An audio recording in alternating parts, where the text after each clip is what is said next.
খেলা করছিলাম একদম পুরো স্বাধীনভাবে খেলা ছাড়াই বাছাই চলছে। ভারতে যদি আমরা স্বাধীনভাবে চলাফেরা করতে পারতাম। আচ্ছা বাদ দে, বল তুই এবার বল কেন ডাকলি বলতো এত তাড়াহুড়ো করে?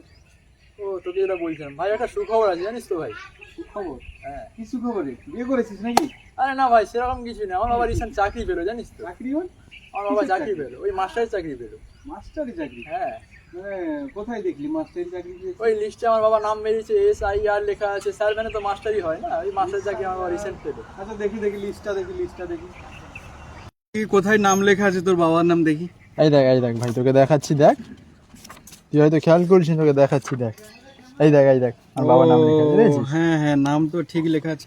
আচ্ছা এটা কিসের ফর্ম? এটা কিসের? দেখ SIR লেখা আছে, স্যার মানে তো মাস্টারই চাকরি। আরে মাথা মোটা, SIR এটা স্যারের চাকরি নয়।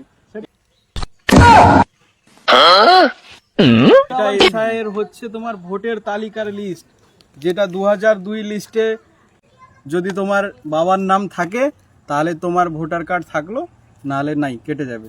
ঠিক আছে?